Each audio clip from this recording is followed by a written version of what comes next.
Pada hari yang ke-19 ini kita akan membahas tentang phishing. Ceritanya, MaxKD mendapatkan beberapa laporan tentang phishing attempt atau percobaan phishing yang yang ditujukan kepada para elf.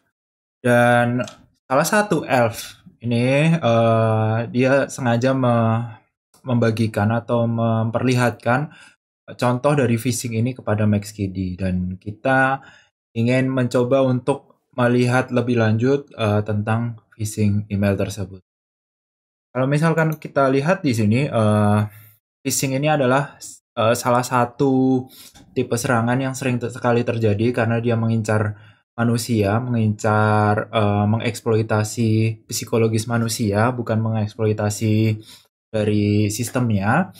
Jadi di sini penyerang mungkin menyerang menggunakan phishing untuk mendapatkan akses kepada targetnya. Jadi sistem di targetnya.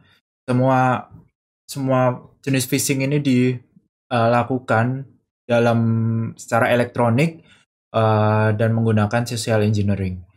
Phishing ini juga bisa berupa target phishing yang disebut dengan spear phishing. Jadi target ke orang tertentu atau target kepada company tertentu, organisasi tertentu, dengan melakukan reconnaissance terlebih dahulu dan menyesuaikan dengan targetnya, tentu saja menyesuaikan pesan phishingnya itu sesuai dengan targetnya. Itu disebut dengan spear phishing. Dan kalau kita misalkan ingin lihat lebih lanjut, sebenarnya kita bisa lihat phishing ini dari MITRE ATT_CK ya. Ini salah satu teknik yang udah di list atau udah didaftarkan di dalam MITRE ATT_CK, dan banyak sekali APT yang menggunakan teknik phishing ini. Salah dua contohnya adalah Dragonfly dan Gold Saltfield. Di sini mereka adalah APT yang aktif menggunakan teknik phishing email. Kemudian di sini ada beberapa tips and trick ya untuk mencegah phishing email itu. Maksudnya untuk mencegah supaya phishing email itu efektif ya. Sebenarnya phishing email ini perlu pertanyaan-pertanyaan terhadap pengambilan keputusan terhadap diri kamu sendiri. Yang pertama adalah, apakah kamu mengenal pengirimnya? Kemudian, apakah alamat email pengirimnya itu sesuai dengan alamat email orang yang sebenarnya? Kemudian lihat juga di bagian reply to ya. Kalau misalkan teman-teman lihat di sini reply to-nya, itu emailnya ke arah mana ya. Jadi kalau misalkan kita ingin membalas emailnya itu arahnya kemana nanti jawabannya di sana. Kadang-kadang soalnya alamat email pengirim itu bisa di spoofing ya untuk dengan cara tertentu ya, tapi reply to-nya itu tetap arah ke email asli penyerangnya. Kemudian kalian lihat di sini personalisasinya. Maksudnya, apakah dia mengenal kamu dengan baik dengan cara melihat apakah email tersebut terdapat sapaan-sapaan yang mengarah ke kamu. Misalkan, selamat pagi Pak MaxKD seperti itu, atau Bu MaxKD gitu, dan atau misalkan ada sapaan-sapaan tertentu yang familiar terhadap kamu. Kemudian email phishing itu biasanya punya kesalahan-kesalahan baik di grammar, baik huruf besar, huruf kecil, atau ada kesalahan-kesalahan penulisan. Ada typo, itu salah satu ini ya, ciri-ciri dari phishing email. Kemudian, apakah email tersebut memberikan kesan-kesan yang memburu-buru kamu? Misalkan, segera ganti passwordmu sebelum jam sekian, sebelum jam 12 malam. Kalau enggak, kamu bakal kehilangan akunmu. Nah, ini adalah salah satu contoh dari memburu-buru atau istilahnya sifat urgency dari phishing. Kemudian di sini ya dicontohkan ada now, ini artinya sekarang juga. Kamu harus reset password sekarang juga. Ini adalah salah satu contoh dari urgency. Kemudian kamu juga perlu melihat apakah email tersebut terdapat link atau tombol yang mengarahkan kamu ke website yang lainnya. Terus kalian perlu lihat link tersebut itu merupakan link yang benar-benar milik pengirimnya atau itu sebuah website random atau itu bisa berupa domain yang emang dibeli kemudian dibuat typo seperti itu ya supaya menipu penglihatan dari targetnya itu juga bisa. Kemudian tipe phishing yang terakhir itu apabila ada yang namanya attachment di sana. Kalau attachmentnya kalau pengirimnya tidak kamu kenal, jangan pernah buka attachmentnya karena di sana bisa jadi ada virusnya. Oke, nah saat ini sekarang kita udah bisa langsung masuk ke tantangannya. Dan tantangannya untuk membuka tantangannya, teman-teman perlu di sini start mesin dulu dan menunggu. Di sini kalau udah muncul IP address-nya, teman-teman scroll ke atas, lalu show split view. Kemudian kita mungkin ingin extend ini ke full screen supaya kinerja kita bisa lebih efisien. Dan ini exit split view dan kita scroll ke bawah ya untuk ke bagian kolom pertanyaan. Nah, di sini ada satu ya yang nggak sengaja udah kejawab. Mari kita ulang aja di sini. Untuk melakukan challenge ini, teman-teman masuk ke dalam email artifact.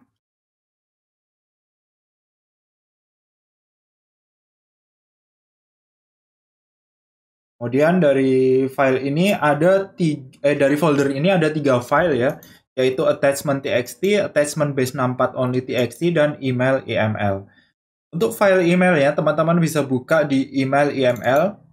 Ini akan terus teman-teman akan membuka Outlook.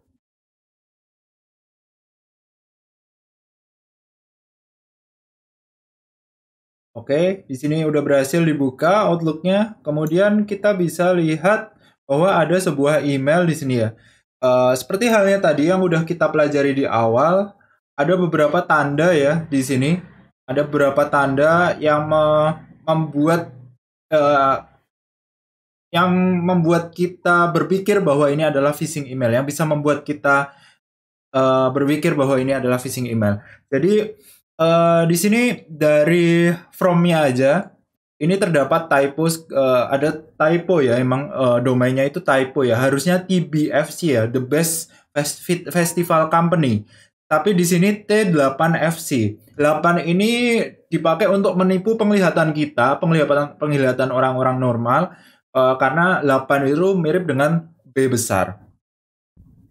Jadi untuk from-nya atau arahnya ya, siapa yang dikirimkan email ini adalah Elf McPherson ya.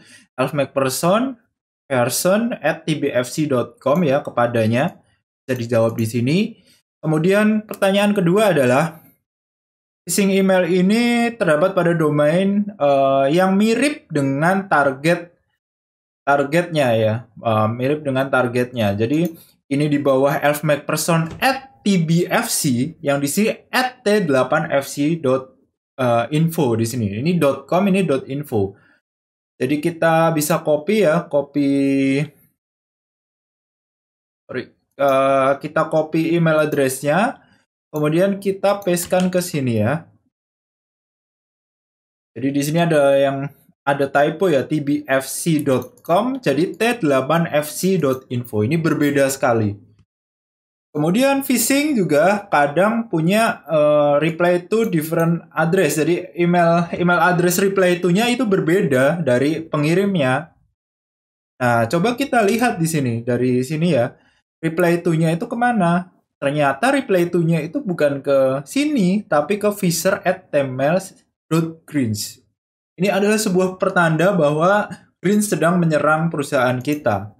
Kita bisa klik kemudian copy email address, kita pastekan ke dalam kolom pertanyaan. Kolom jawaban maksud saya. Kemudian phishing email yang dia low level ya, biasanya punya typo atau kesalahan tulis. Nah, kita cari di sini. Mungkin di sini dalam bahasa Inggris, tapi coba kita cari apakah ada typo di sini. We'd like to inform you that TBFC online banking has been temporarily limited because you haven't updated your password according to our new terms of use. You have to reset your passwords right off. Nah, ini dia, ada typo di sini. Harusnya STRAIGHT, tapi ini hanya STRIGHT. Ini adalah satu pertanda bahwa ini adalah sebuah phishing email. Kemudian email ini terdapat sebuah link yang meredirect targetnya kepada website palsu untuk mengambil kredensialnya. Nah, di manakah linknya? Nah, kita bisa lihat dari tombolnya ini. Ini adalah call to action buttonnya dari email ini. Coba kita copy, klik kanan di sini. Mungkin ada copy link atau semacam itu.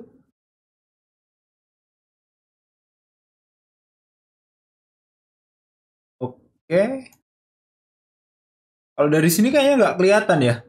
Ini sebenarnya, oh ini ada copy. Coba ya, copy. Kemudian, oh yang di copy malah ininya. Reset your internet banking password, bukan linknya ya.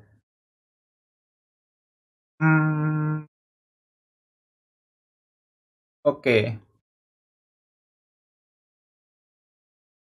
Jadi mungkin ini bukan merupakan best practice atau bukan hal yang terbaik yang dapat dilakukan, tapi karena ini sifatnya simulasi, coba kita buka aja ya email ini ya, arahnya ini kemana ya, kita buka aja.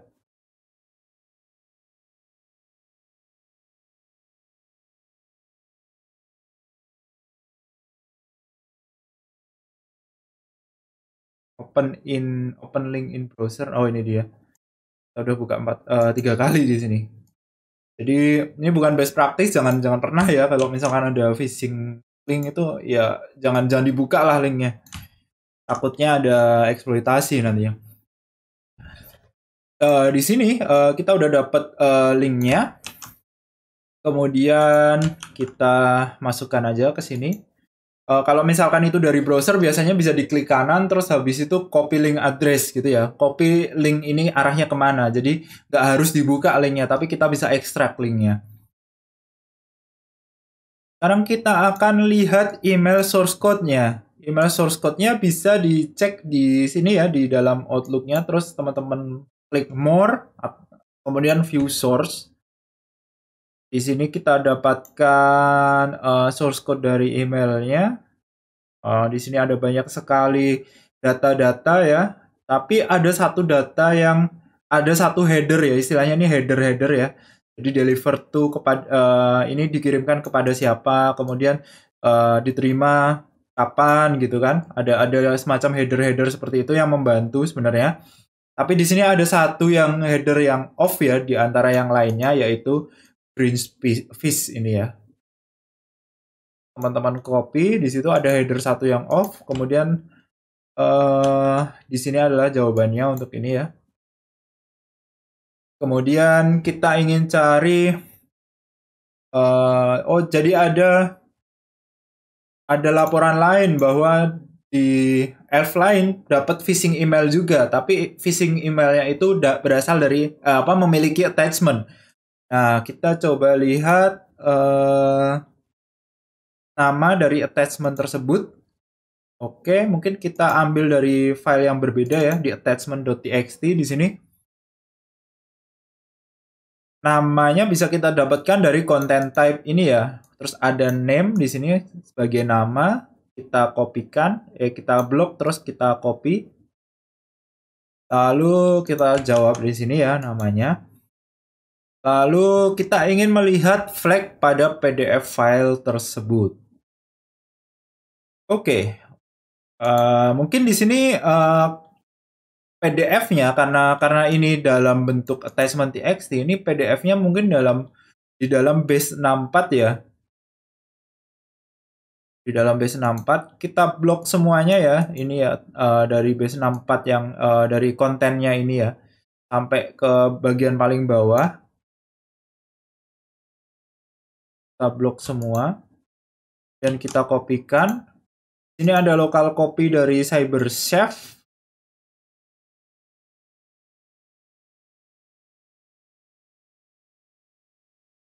Ada local copy dari CyberChef. Oh, sebenarnya kita bisa open file aja nih kalau ada local copy seperti ini ya. Open folder, open atau kita ambil aja ya ini dari email artifact ini ada attachment base64 only, kita drag ke sini ya. Lalu kita buat from base64, kemudian pick.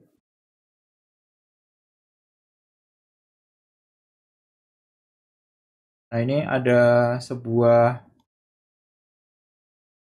ya, ada hasilnya ya, save output to file ya, kita save outputnya, terus ini attachment dot di sini PDF ya, tadi dalam bentuk PDF ya. Nah, oke, kita udah ekstrak nih bentuk PDF-nya seperti apa. Ini juga bukan merupakan best practice, jadi teman-teman kalau lihat ada attachment gini nggak meyakinkan, jangan pernah dibuka, nanti bisa jadi ada code running di komputer teman-teman. Tapi karena ini hanya simulasi, oke lah kita buka ya. Dan di sini karena di sini juga untungnya di sini PDF ini tidak ada payload gitu ya. Tapi jangan pernah jangan pernah tetap selalu waspada lah istilahnya kayak gitu. Jadi sebenarnya nggak boleh kayak gini buka PDF-nya ini. Gawat nanti. Tapi karena di sini hanya simulasi, oke kita buka. Dan kita jawab flag-nya. Kemudian di sini juga TryHackMe punya phishing modul yang bisa teman-teman kerjakan ya, misalkan ini ya. Di sini ada 2 phishing modul yang free ya. Kalau yang 3 lainnya ini untuk yang VIP atau yang berlangganan. Begitu, lumayan nih dapat 2. Dan kita udah berhasil menjawab semua pertanyaan di sini. Terima kasih buat teman-teman yang udah mengikuti. Jangan lupa subscribe channel Cyberkarta. Dan kalau misalkan ada pertanyaan, boleh di kolom komen atau lewat Discord Cyberkarta. Linknya ada di bawah. Oke, sampai jumpa di hari yang ke-20.